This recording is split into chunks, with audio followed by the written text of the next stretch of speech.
There was a godly couple in England who prayed to God by saying, Lord, if you bless us with a child, we will send him to China as a missionary. And the Lord blessed them with a baby boy, and they named him as Hudson Taylor, who later became a famous missionary and was instrumental in spreading gospel in China.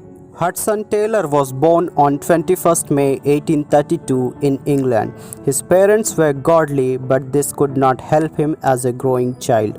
He was not ready to believe anything that was written in the Bible. Looking at Hudson Taylor, his sister and mother began praying for the transformation in his life, and the Lord heard prayer, and a turning point came when he was 17 years old. He came across a gospel tract, and as he read that, he experienced God in very personal way and decided to do ministry. In fact, he developed a great burden to become a missionary to share gospel in China.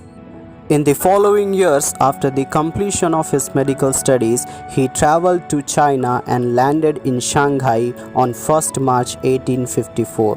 As he spent time studying language, he saw many missionaries of his days had adopted rich lifestyle and worked in city areas, whereas working in deep remote areas was completely ignored.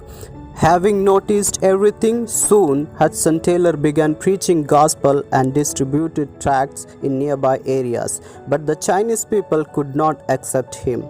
Then he decided to wear clothes of common Chinese people to identify with local community. Although this made him the object of fun among the foreign and Chinese community, but the change in his clothing helped him to see that what he preached was not a foreign message, but a message that should be heard by all. During the ministry, he experienced a lot of challenges. There were many instances where he lacked finances. Often he remained hungry and preached on the streets. Once he was on the road with a small amount of money in his pocket, and he saw a beggar sitting by the roadside.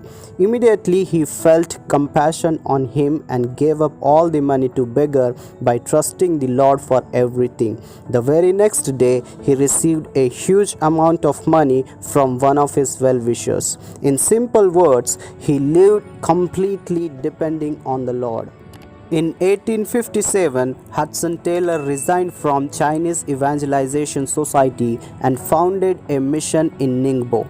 The following year, he married a woman named Maria, who was a daughter of a missionary couple. They had 13 children together, but in 1870, Maria became very ill and died. Though he was left all alone, but still he wanted to reach Chinese people in remote areas. So he spent months in prayer to see people willing to do ministry without demands. Hudson Taylor had a continuing concern for the millions of Chinese living in the provinces where no missionary had ever gone. In 1865, with great faith but limited financial resources, he founded China Inland Missions. Its goal was to present gospel to all the provinces of China.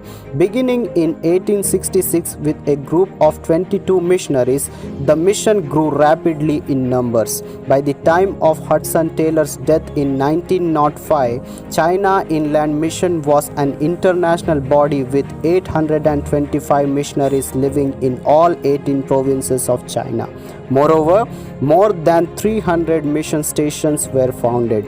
More than 500 local Chinese helpers were working daily, and 25,000 Chinese people accepted Jesus as their personal savior. Hudson Taylor stamped his own philosophy of life and work on the China Inland Missions. He taught all to depend on the Lord for the financial needs. There was no guaranteed salary. Missionaries were to make close identification with Chinese people in their way of life. Hudson Taylor was known as man of prayer, just as he learned the power of prayer from his mother and sister. He was also known as man of faith. After the long mission work and raising thousands of leaders in China, he died on 3rd June 1905 and was buried in Changsha, Hunan, China. The life of Hudson Taylor teaches us to be ready for the missions and accept all the challenges that comes on its way, because at the end of the day the Lord will fulfill his purposes through our lives. Now the question stands, are we willing to give our lives for the mission work?